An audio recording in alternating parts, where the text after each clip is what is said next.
But you are saying that there is a clear and definite overlay of racism. Absolutely right. There's no question about it. Color is involved in this. This element of clear-cut racism that we see in the rioting is something which will have to be looked at very carefully because, as I said, immigration has been an issue in this country. It's an issue in France. It's an issue in Germany. And this needs to be tackled in a coordinated manner.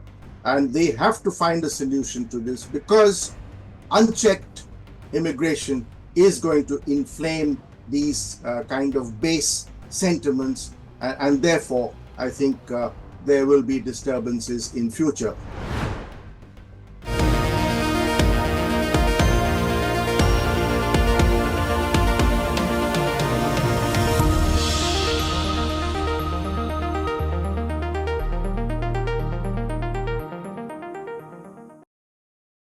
Hello and welcome to a special interview for The Wire. After 7 days of continuous rioting in Britain, we ask, how serious is the situation? How effectively has the Keir Starmer government responded? And what are the tensions that have been revealed below the surface of British society? Joining me from London to help answer these questions is the well-known author and senior journalist of almost 50 years standing, Ashis Ray.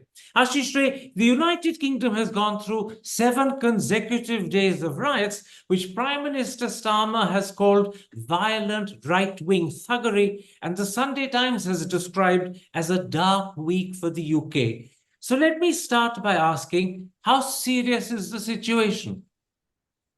Well, I think the situation needs to be watched very carefully because there have been several days of rioting, which is uncommon in a country like Britain. The last time when we saw serious rioting in this country was 2011. It's not as if it doesn't happen at all. It does happen, but it happens infrequently, and it rarely happens in a sustained manner. Now, we've seen violence in various parts of England. We've seen violence in Belfast. And so, therefore, it's been quite spread out. And clearly, I would echo what Prime Minister Keir Starmer has said, that it is a far-right instigated violence, and it's targeted towards immigrants, especially Muslims. You know, I'm particularly struck by the number of cities where the violence has occurred. Liverpool, Middlesbrough, Bolton, Rotherham, Southport, Sunderland, Hull, Blackpool, Leeds, Bristol, Nottingham, Hartlepool, and as you said, even Belfast in Northern Ireland. Shops and houses have been vandalized, mosques attacked, and even hotels housing immigrants have been set on fire. And now I notice on Monday night, the crowds came up with the new chant, "Ain't no black in Union Jack," a clear hit at immigrants living in the UK who are not white in color. Has this unnerved the British people? I think what's true is that a very thin line divides hostility towards non-white immigrants and Muslims.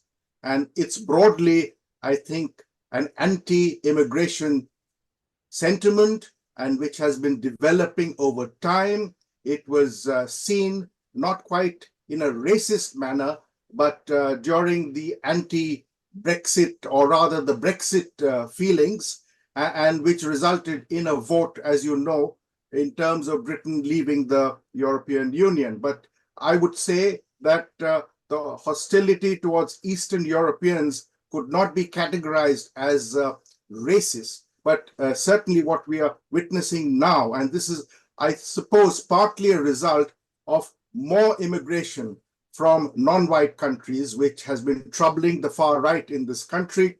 And besides that, of course, we've seen a flow of illegal immigration, as well as a strong flow of asylum seekers. And that's really something which has enraged the far right. And there's obviously a tussle going on between liberal people and the far right.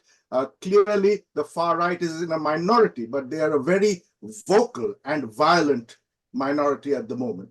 But you are saying that there is a clear and definite overlay of racism. Absolutely right. There's no question about it. Color is involved in this. This country, as you know, has been putting this element into the back burner. But as far back as 1968, there was this infamous speech about rivers of blood. And so this has steadily, I think, been there in the background. It, of course, subsided with the policy of multiculturalism, which people embraced in this country. And I say, when I say people, what I mean is the indigenous white population in this country. But of late, what I'm noticing is that particularly among white working class people, there is this anger, there is a feeling of racism, which is definitely on the rise. You referred to Enoch Pal's famous speech about the river Tiber flowing with blood. And I noticed that this time round, a lot of people believe that what is happening is the work of right-wing groups. Enoch Pal was on the right of the Conservative Party. And this time in particular, fingers are pointing at what's called the English Defence League, founded by Stephen Yaxley Lennon, better known as Tommy Robinson. But I see from the British papers that in fact he's either in Spain or Greece. So is all of this being coordinated through social media? Has social media become the vehicle for the promotion of racist and hate-filled speech? You're absolutely right that social media is playing a major part in fomenting violence, in instigating people. And this man, who's known as Tommy Robinson, is lying on a beach in Cyprus, sunning himself and using his mobile phone to inflame the violence. He has been a convicted criminal. He, in fact, is still wanted by British authorities, but he's, as I said, holidaying in the island of Cyprus in the Mediterranean, and in fact putting out serious disinformation, and as a result of which his followers have been out on the streets as thugs, as it were, and causing mayhem. So this man is certainly behind a lot of the problems. He is or was the de facto leader of what's now a defunct organization, the English Defence League. But he still has a considerable number of followers. He was previously banned from the social media platform X, but has now been restored in terms of his account being back. And this was a decision taken by Elon Musk. And this too is controversial, because what Prime Minister Starmer has categorically said is that the police will not only go after people who've been physically have been involved in the violence, but also people who've been fomenting violence online. So therefore, prosecution will be on two levels, and it'll be quite unsparing. Let's talk a little about that particular statement made by Prime Minister Starmer. It echoes what Home Secretary Yvette Cooper wrote in the London paper, The Times, yesterday, Monday, when she said that those who whip up hate on social media would face the same reckoning as those who are physically rioting. But as I read that, both Yvette Cooper's statement and Keir Starmer's statement, I said to myself, this sounds in sharp contrast to Britain's usual traditional position in support of free speech. How has this message gone down, that those who whip up hate speech on social media will also face the same reckoning? It's a sudden, distinct change in Britain's attitude, isn't it? Again, you're right. This is certainly a topic which will generate serious debate, fierce debate, as a matter of fact, between people who feel that democracy cannot be tampered with and those who feel that things have gone too far as certain social media platforms are concerned. So I dare say what we'll see in the near future, it hasn't happened yet, because what is noticeable about Starmer's response and tackling of the situation is that he has not been knee-jerk. He has not done things in a hurry. He has not responded to calls that police numbers should be increased immediately and the laws changed.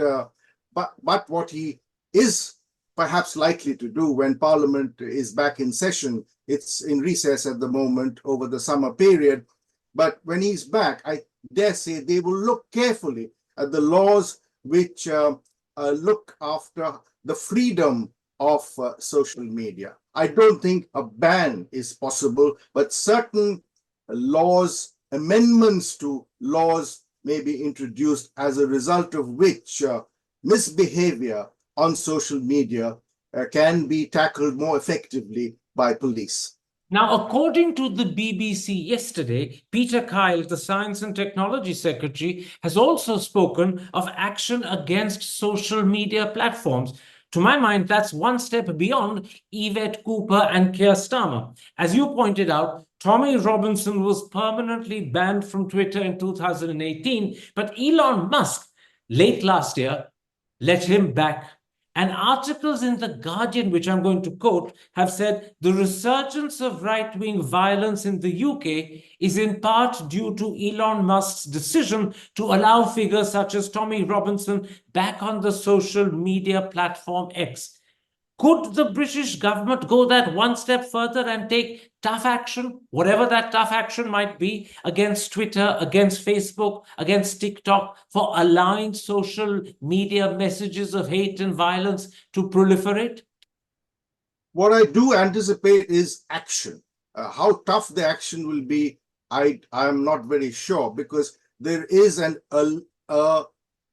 level of liberalism which has to be maintained in a country like Britain. So Britain is not going to go into some extreme step against social media. But funnily, and perhaps not so funnily, Elon Musk himself has been instigating this situation because he's been talking about civil war being inevitable in Britain. And where he's coming from, I don't know. This is a very Trumpist view because Trumpist elements in the United States think that Muslims have run amok in this country, and therefore this country is now a Muslim country, which is extraordinary as far as their assessment is concerned. It is merely what is called multiculturalism in this country, and it is an element of equality, which I think the Americans find difficult to understand. What about Ashis Ray, the role of Nigel Farage, the Reform Party leader, who got elected to Parliament a month ago after 7 or 8 failed attempts? In his tweets, he said that what's happening is nothing to what will happen in coming weeks. He said the far right is a reaction to fear, to discomfort, and to unease. Is he guilty of fanning the flames, as the London paper The Times seems to suggest? Well, certainly political elements in Britain think that he too is responsible. And this is an important point to bear in mind, that it's not just people like Tommy Robinson who are instigating violence and who are making inflammatory statements, but it's the wider far right, which people like Nigel Farage subscribe to. There is incidentally a clash between Tommy Robinson and Nigel Farage in terms of ideology. But that said, I think it's important to emphasize that Nigel Farage has a fairly wide following in this country. Don't forget, his Reform Party got 14% of votes in the last general election. So his support is wider than the support enjoyed by Tommy Robinson. And therefore, the two together, I think, are contributory factors to what we are witnessing in Britain today. Let's for a moment, Ashis Ray, dig a little deeper under the surface. You mentioned this in your earlier answers, and I presume that at the core of the right-wing violence that we are seeing is a deep concern with immigration, and one that I imagine is felt fairly widely right through the white British population. And in the first instance, it finds its focus in terms of Muslim immigrants. Can you explain to an Indian audience who don't understand this fully, what is the concern that the white British people have about increasing immigration? Well, first of all, I think there's an insecurity about jobs.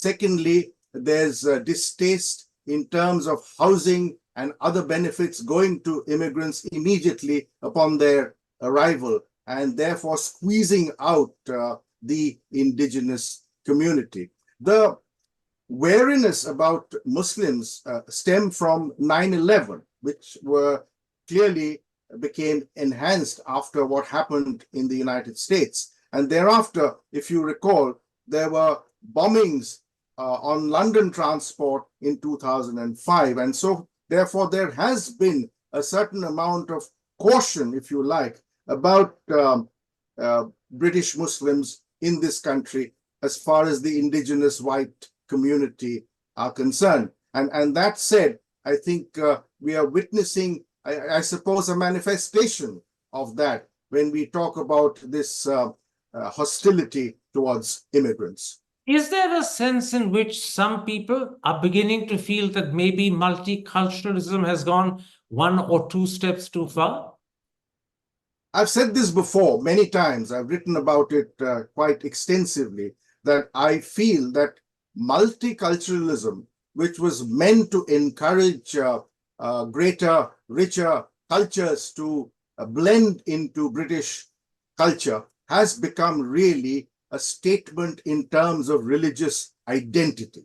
So it has really been misused, if you like. It has been allowed to be misused, and therefore people, instead of expressing themselves just culturally, they've been expressing themselves in terms of their religious identity. And you find this among Hindus, Muslims, Sikhs in this country, which you probably wouldn't find certainly in urban parts of the Indian subcontinent. You seem to be suggesting then, I'm asking you if I'm right in so understanding you, that rather than blend in with the British people and blend in with the country and become one, Hindus, Muslims, Sikhs are standing out as separate religious identities. And this separateness, this distinction is what's beginning to offend some whites.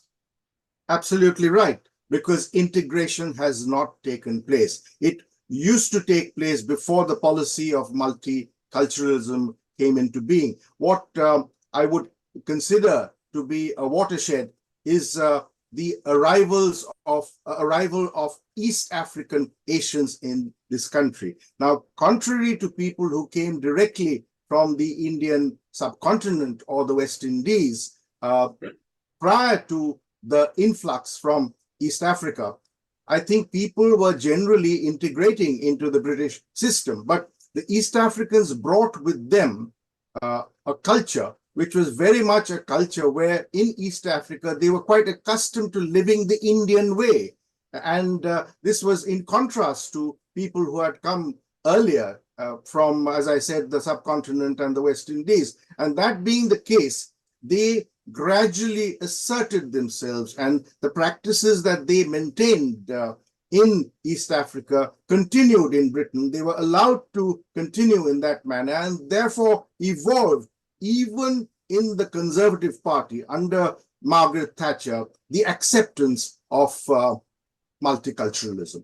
Tell me, is there a paradox or perhaps even a contradiction between what we're discussing and the fact that Britain has seen very recently its first Asian Prime Minister, multiple Asian or Black Chancellors of the Exchequer, Home Secretary and Foreign Secretaries, and many members of Parliament from both parties who are either Black or Asian? Is there a contradiction or paradox between that fact on the one hand and what we've been discussing, that instead of integration and blending, communities are standing out in terms of their religious identities?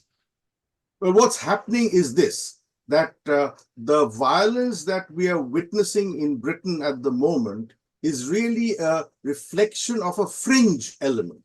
They are by no means a majority. So Britain, by and large, has accepted multiculturalism. It has changed vastly from the 1960s and 70s, and today is a country which is far more embracing of foreign cultures and people who come from other parts of the world, because they realize the importance of immigration in terms of keeping the British economy going. They are also, I think, quite reconciled to non-whites living in this country. And that, I think, resulted in somebody like Rishi Sunak, surprisingly, but at the same time, not entirely unexpectedly becoming Prime Minister of this country. And that too, Prime Minister from a historically right-wing party, the Conservative Party, a party where predominantly the members are white indigenous Britons. That said, this now growth, if you like, even if they are a fringe element, the growth in the far right in this country is a recent phenomenon. It has been happening for a while, but today has reached a peak. And this, as I said at the very beginning of this conversation, needs to be watched very carefully. And it needs to be, I think, determined not only in terms of administrative action, and by that I mean police action and judicial action and action by the criminal justice system, but also to find a political solution in the medium term and the long term. Otherwise, this problem will fester and cause serious difficulties to this country. Very quickly, before I move on to another issue, is there a sense in which the fact that an Indian person of origin like Rishi Sunak became Prime Minister, there were so many Black or Asians who were holding top jobs, Foreign Secretary, Home Secretary, Chancellor, that in a sense has strengthened the fringe right wing and fueled it? In a way, that could be possible, because there could be an element of jealousy among white working class people, thinking that they are not getting the opportunities which these quote foreigners unquote are getting. And as I said in my conversation with you earlier, in one of your earlier programs, that there is this feeling among the rank and file of the Conservative Party, among supporters of the Conservative Party, that people who are non-white are not quite British. And that being the case, you can well understand how the sentiment on the far right is, because that is more extreme than any feelings that may exist in the Conservative Party. Hi, I'm Karan Thapar. Over the last few years, I hope you've been watching my program, The Interview on the Wire. During that period, I've interviewed doctors, politicians, businessmen, scientists, authors, and even the occasional Nobel laureate. For me, it's been exciting. I hope it's been enjoyable for you. But these, as you know, are tough times, and if this program is going to remain bold, independent, and sometimes even defiant, then I think we need your support. At the end of the day, it's a truism, but editorial independence is best defended by the viewers. So if you would like this program to remain the way it is, forthright, outspoken, and interesting, then would you consider supporting us? All you have to do is to click on the description at the bottom. But more than anything else, I hope you will continue to watch The Interview. Your viewership means an awful lot to me.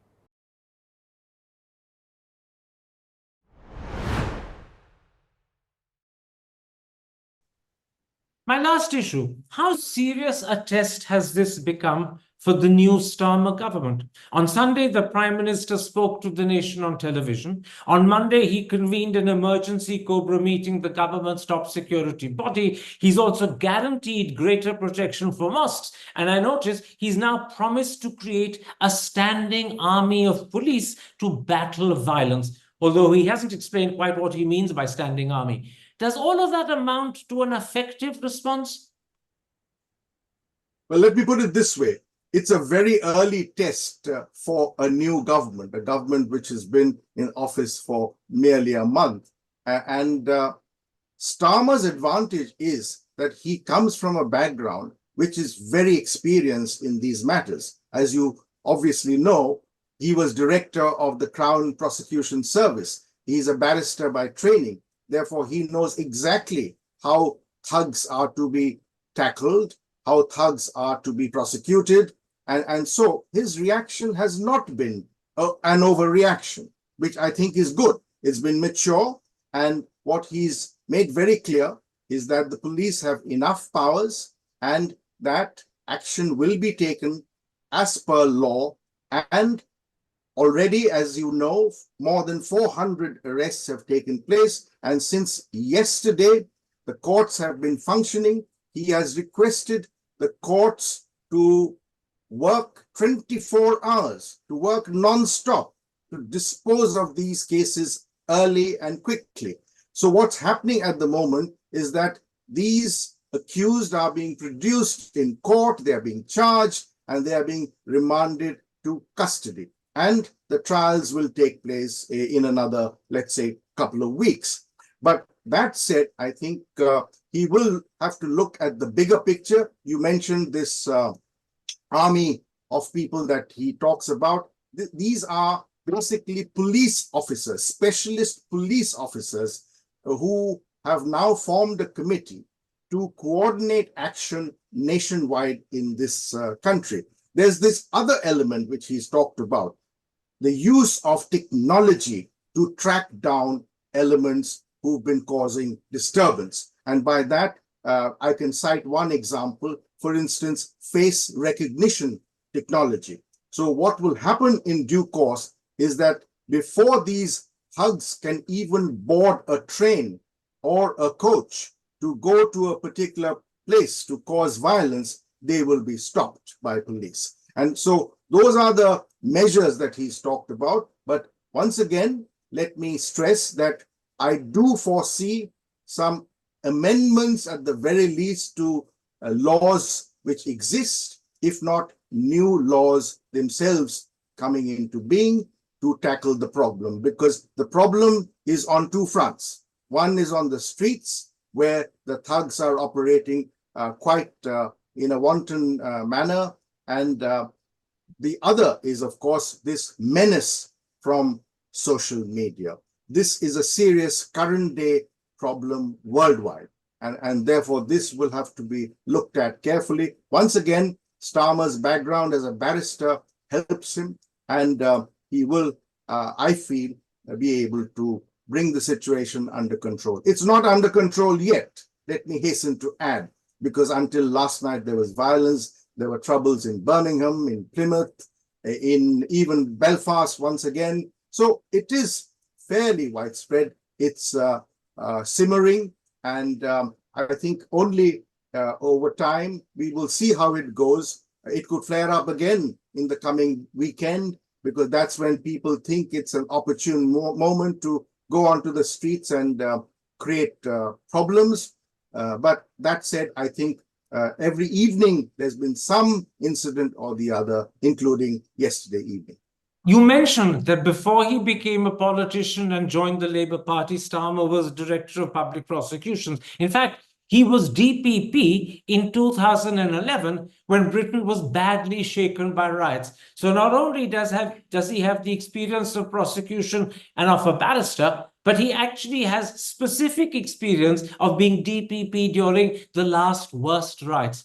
Does that mean that fortuitously he may be the right man to handle this crisis? The right man in the right place. And you're correct in saying that he has the previous experience, first-hand experience in handling riots. But as I said, things have moved on. This is a serious situation that Britain is facing. This element of clear-cut racism that we see in the rioting is something which will have to be looked at very carefully, because, as I said, immigration has been an issue in this country. It's an issue in France, it's an issue in Germany, and this needs to be tackled in a coordinated manner.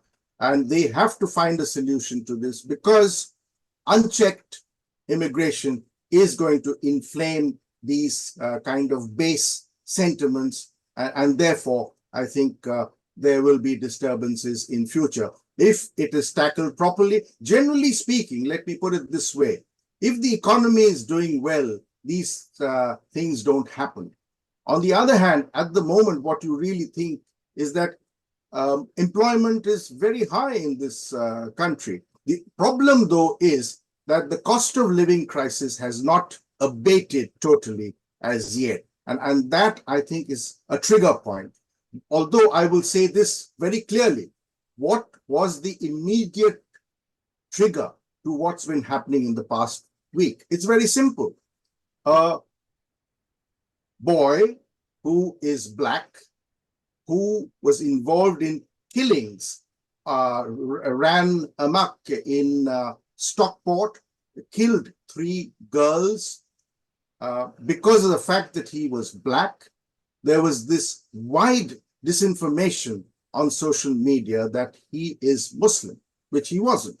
He is a Christian, but not that that's a defense. But the fact of the matter is the very fact that he is black and was described initially as Muslim, and that is something which has been taken as gospel by the far right and instigated them to cause trouble. Absolutely. My last question. So far, as far as I know, London has either not been affected or at least not affected seriously. But how long can that be the case? Are people, and is the government in particular, worried about what might happen in the capital, which is by far the most multiracial, multicultural city, not just in Britain, but one of the most multicultural anywhere in the world? Yes, there has been a history of violence, of rioting in London in the past, and therefore there is tension, and people are watching very carefully. The Metropolitan Police in this city are obviously very alert. So far, nothing has happened, but that doesn't mean that it will not happen. It's a matter of adjustment, and what we've seen as a result of the far-right violence is in some places, in Birmingham, for instance, yesterday, the Muslim community coming out onto the streets. So there could be clashes between two sides. It could be liberals versus the right wing. It could be Muslims versus the right wing. And those are scenarios which the police would like to avoid, but it's something that they need to be vigilant about, because it's something that could happen, and therefore they need to be careful and try to nip it in the bud. Absolutely. The Telegraph newspaper in Britain reported that Muslim communities or members of the Muslim community are coming out as counter-protests to the right wing, chanting Allahu Akbar. On the other side, the chant was, "Ain't no black in Union Jack." That must be a worrying sign, because that sort of thing can get worse. Yes, we've seen a lot of scenarios where you have police in the middle, looking two ways. One is towards the right-wing people, and I don't call them demonstrators or protesters, because as Prime Minister Starmer has very rightly said, they are thugs. They are not protesters, because protest is supposed to be peaceful and democratic, which what we are witnessing is not. On the other hand, as I said, the other side of the police line, if you like, are the Muslim protesters. Now, these tend to be violent because both sides are throwing bricks at each other. And so it is, as I said, a situation which needs to be watched very carefully, because it could get out of hand.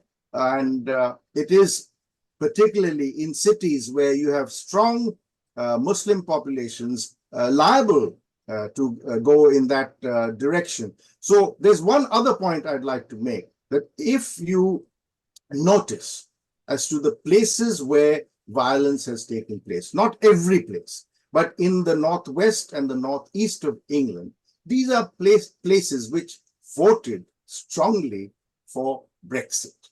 So there is an ingrained anti-immigration sentiment in these places, and they are playing out now in a slightly different manner.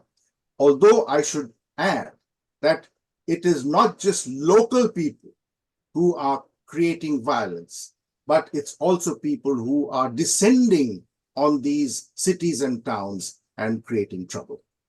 Ashis Ray, thank you very much for the time you've given me. I'm extremely grateful. Take care. Stay safe. Thank you. Welcome. Hi, I'm Karan Thapar. Over the last few years, I hope you've been watching my program, The Interview on the Wire. During that period, I've interviewed doctors, politicians, businessmen, scientists, authors, and even the occasional Nobel laureate. For me, it's been exciting. I hope it's been enjoyable for you. But these, as you know, are tough times, and if this program is going to remain bold, independent, and sometimes even defiant, then I think we need your support. At the end of the day, it's a truism, but editorial independence is best defended by the viewers. So if you would like this program to remain the way it is, forthright, outspoken, and interesting, then would you consider supporting us? All you have to do is to click on the description at the bottom. But more than anything else, I hope you will continue to watch the interview. Your viewership means an awful lot to me.